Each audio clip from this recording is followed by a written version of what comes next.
नमस्कार तपाईहरु सबैलाई अनि सम्पूर्णलाई जसले अब यस च्यानलहरुलाई हेरेर बस्नु भएको छ। म के भन्न चाहन्छु भनेदेखि आज मैले जुन चाहिँ पानडाँडामा भारतीय गोर्खा प्रजातान्त्रिक मोर्चा अनि हाम्रो आदरणीय विधायकज्यू रुदेन सादा लेप्चाज्यू आउनु भएर जुन चाहिँ उहाँले एउटा मिटिङ गर्नुभयो त्यो मैले हेरेर देखेर हुन त म बाहिर थिएँ, आज म गोरुबथानमा थिइनँ। त्यसपछि मलाई कतिवटा कुराहरू अलिकति चित्त बुझेन क्या, मनमा ठिक लागेन। अनि त्यसै कारणले गर्दाखेरि चाहिँ एक दुईवटा प्रश्नहरू मेरो मनमा जाग्यो जुन तपाईहरुको सामु म जाहेर गर्न चाहन्छु। र यो वन विभाग विषयमा बोल्नु पर्दाखेरि यो जुन चाहिँ रेभिन्यू भिलेजहरु छ उहाँहरूले जुन समस्याहरू भोगिरहेको छ र जुन फरेस्ट डिपार्टमेन्टबाट उहाँहरूलाई हस्तक्षेपहरू भइरहेको छ हैन, उहाँहरूले आफ्नो अधिकार प्राप्त गरेर पनि जुन हस्तक्षेपहरू उहाँहरूले भोगिरहनु भएको छ त्यसको निम्ति चाहिँ विधायकज्यूले और पार्टीले अहिलेसम्म चाहिँ पहल किन गरेको थिएन, अहिलेसम्म चाहिँ किन कुनै पहल पनि गरेको थिएन। हामी समक्ष दुई चारजना है व्यक्तिहरूले जो चाहिँ अब फरेस्टमा बस्नुहुन्छ उहाँहरूले हामी समक्ष उजुरी पनि गर्नुभयो कि हामीले यस्तो यस्तो समस्याहरू भोगिरहेछौँ भनेर। अनि हामीले यो डिएमलाई हाम्रो पार्टीको तर्फबाट हाम्रो प्रमुख श्रीमान अजय एडवर्ड्सले उहाँले आफ्नो प्रतिनिधिहरू पठाएर दार्जिलिङ, कालिम्पोङ, खरसाङ, मिरिकमा यो जुन चाहिँ मेमोरेन्डम छ त्यो बुझाइसकेको छ। तपाईहरुले चाहनुहुन्छ भने हेर्नु सक्नुहुन्छ। यो यहीँनिर छ है, तपाईहरुले हेर्नु सक्नुहुन्छ। यहाँनिर 2 पेजको छ, यो पठाइसकेको कुराहरू हो हैन। तपाईहरुलाई चाहिन्छ भने म तपाईहरुलाई व्हाट्सएप पनि गरिदिन्छु, हेर्नु सक्नुहुन्छ। हामीले पहल गरिरहेकै हो यो विषयमा। अनि जति पनि नन रेभिन्यू भिलेजेसहरु छ, विशेष गरेर हाम्रो कालिम्पोङ डिस्ट्रिक्टमा 7 वटा, उहाँहरूलाई रेभिन्यू भिलेजमा कन्भर्ट गर्नको निम्ति चाहिँ उहाँहरूले अहिलेसम्म के पहल गर्नुभएको छ त्यो पनि बताइदिनु पर्यो। अनि मैले यसो विचार गर्दाखेरि यो चाहिँ चुनावको बेलामा एउटा चुनावको प्रचारको लागि यो एउटा स्टन्ट गरे जस्तो मात्रै लाग्यो। किनभनेदेखि विधायकज्यूले यदि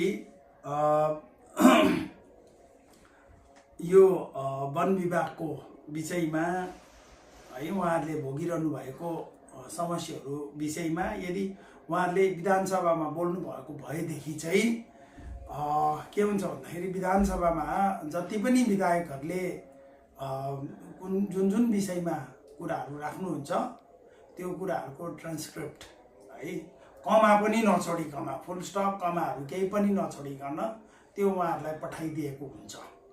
र वन विभागको विषयमा र यदि वनबस्तीको विषयमा उहाँले उठान गर्नु भएको छ भनेदेखि आज जनता समक्ष त्यहाँनिर विधानसभाको सिल छाप भएको जुन चाहिँ उहाँले बोल्नु भएको छ त्यो प्रेसमा दिनुहोस्, प्रेसमा दिएर सार्वजनिक गर्नुहोस् न।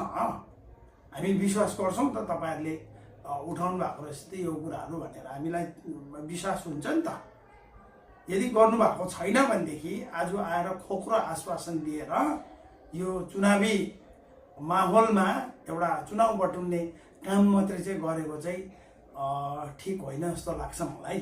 किनभनेदेखि हामीले यदि कुनै पनि जनप्रतिनिधिहरू हामीले विधानसभामा होस् या लोकसभामा होस् पठाउँदैछौँ भनेदेखि हाम्रो बुनियादी समस्याहरूदेखि लिएर हाम्रो जातीय मुद्दाहरूदेखि लिएर त्यो सबै कुराहरू राख्नुको लागि हामीले पठाएको हो नि त। त्यसकारणले गर्दाखेरि यो सबै कुराहरू चाहिँ उहाँले चाहिँ जनता समक्ष चाहिँ प्रश्न पारिदिनु पर्यो। नत्र भनेदेखि चाहिँ यो चाहिँ हामी चाहिँ सम्झिन्छौँ यो चाहिँ एउटा चुनावी स्टन्ट मात्रै हो। म आज किन बोल्नु बाध्य भए भन्दाखेरि म त्यसै प्राय जस्तो म बोल्दिनँ पनि, मलाई बोल्नु पनि मन लाग्दैन। किनभनेदेखि व्यक्तिलाई विरोध गरेर के पाउँछ र? के पनि पाउँदैन। व्यक्तिलाई किन विरोध गर्नु? हामी त त्यो वैचारिक मतभेद हामीसँग हुन्छ, त्यसको हामी विरोध गर्छौँ। तर म एउटा साधारण व्यक्ति भएर जब यहाँनिर सिधा अब ढाँटको राजनीति भइरहेछ होइन, ढाँटिरहेछ भन्दाखेरि चाहिँ म चाहिँ चुप लागेर बस्नु सकिनँ। त्यस कारणले गर्दाखेरि आज यसको क्ल्यारिफिकेसन मात्रै मागेको हो मैले होइन। उहाँले वन बस्ती निवासीहरूको निम्ति साँच्चै नै काम गर्नुभएको भएदेखि चाहिँ भएको छ भनेदेखि चाहिँ उहाँले अघि नै मैले भने जस्तो उहाँले विधानसभामा बोल्नु भएको कुराहरू होइन, यो विषय लिएर उहाँले जनता समक्ष राखिदिनुहोस् न, भइहाल्यो त, प्रष्ट भइहाल्यो त होइन। अनि यो जुन वनबस्तीको यो जुन चाहिँ फरेस्ट एक्ट छ, यो जुन चाहिँ 2006मा होइन फरेस्ट एक्ट पास भयो अनि 2007को 31 डिसेम्बरमा यसको इट केम इन्टु फोर्स होइन, यो लागू भयो। र अहिलेसम्म पनि मानिसहरूले अब भोग्दै आइरहेको कतिवटा कुराहरू छ होइन।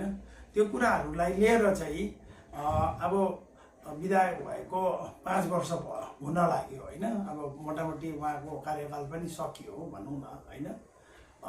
बिचमा चाहिँ आएर चाहिँ किन उहाँले एकचोटि पनि यस विषयमा कुरा गर्नु भएन?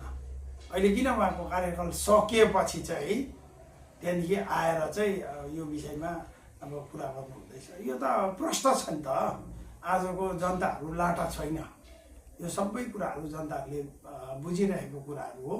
आजको जनताहरू, आजको जेनजीहरू भयो, आजको जति पनि मानिसहरू छ उहाँहरूले इन्टरनेटको एक्सेस छ, सोसियल मिडियाहरूदेखि लिएर सबै कुरो अहिले त फोनमा सबै कुरोहरू उहाँहरूले देखिरहनु भएको छ, हेरिरहनु भएको छ। त्यस कारणले गर्दाखेरि यो जुन किसिमको त्यो ओल्ड टाइप अफ पोलिटिक्स क्या, मान्छेलाई लट्याउने झुकाउने यस्तो टाइपको यो कुराहरू चाहिँ अब नगरेकै राम्रो लाग्छ मलाई।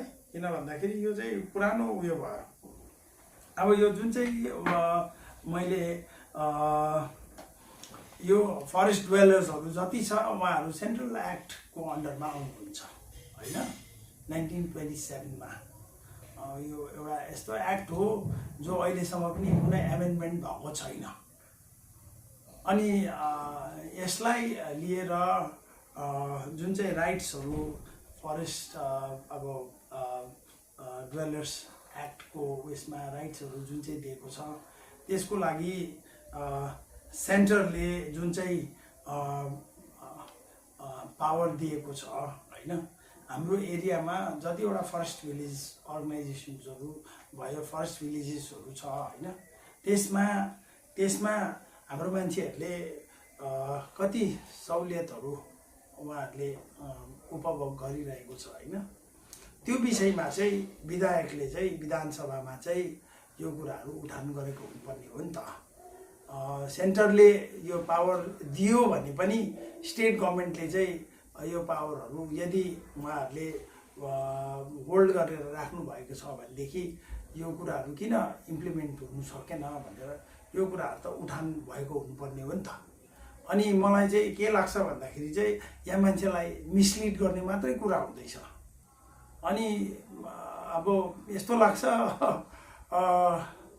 अब लिड गर्नुको लागि चाहिँ एउटा मान्छेकोमा एउटा क्यापेसिटी हुनु पर्यो नि त होइन, लिड गर्नुको लागि त एउटा होइन।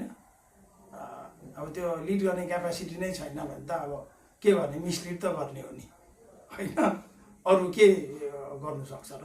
त्यस कारणले गर्दाखेरि यो चुनावी स्टन्ट चाहिँ अहिले चाहिँ नगरेको जस्तो लाग्छ। हाम्रो चिफ मिनिस्टर जब पहाडमा आउनुहुन्छ, हाम्रो हेड भनौँ न होइन, हाम्रो अभिभावकहरू बुझेको भिजेको मुसा जस्तो व्यवहार गर्नुहुन्छ। उहाँहरूकोमा त्यो बडी ल्याङ्ग्वेज तपाईँहरूले देखिरहनुहुन्छ। यो लम्बसार बात क्या, अब यो लम्बसार भयो भनेदेखि चाहिँ यस्तो हुन्छ। अनि जातिले पनि दुःख पाउँछ यसरी नै। किनभनेदेखि हाम्रो कुनै पनि लिडरलाई जुन चाहिँ इज्जत गर्दैन भनेदेखि सिङ्गो जातिलाई यो लिड नभएको मतलब इज्जत नगरेको जस्तो हामीलाई अनुभव हुन्छ। त्यस कारणले गर्दाखेरि यो अहिले चारैतिर देख्दैछौँ हामी, नरिवल फुटेको मात्रै देख्दैछौँ, नरिवल फुटेको मात्रै देख्दैछौँ। अब कतिवटा ठाउँमा कामहरू पनि अलिअलि सुरुहरू गरेको जस्तो यस्तो यो किसिमको उयोहरू भइरहेछ। तर यो जुन विकास हुन्छ खालि चुनावको अगाडि मात्रै क्या, देखावटी विकास। ल म जनतालाई आज के भन्न चाहन्छु भनेदेखि सपोज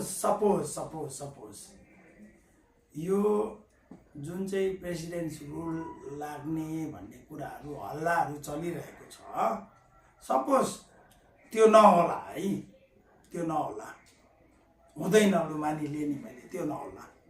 तर इनकेस त्यो भयो भनेदेखि चाहिँ यो जति फुटेको नरिवलहरू छ नि त्यो कामहरू 6 महिनापछि फेरि सुरु हुँदैन भन्ने के ग्यारेन्टी छ? त्यस कारणले गर्दाखेरि हेर्नुहोस्, यो जुन झुटको राजनीति अहिलेसम्म हाम्रो पहाडमा चलिरहेको छ नि, यो राजनीतिदेखि चाहिँ अब हामी एकदमै सतर्क हुनुपर्छ। अनि सही राजनीति अनि सही किसिमको हाम्रो जातिलाई होइन, हाम्रो क्षेत्रलाई सही किसिमको जुन किसिमको अब हामीले लिड गर्न सक्छौँ त्यस्तो नेतृत्वहरूलाई छान्ने बेला आएको छ जस्तो मलाई लाग्छ।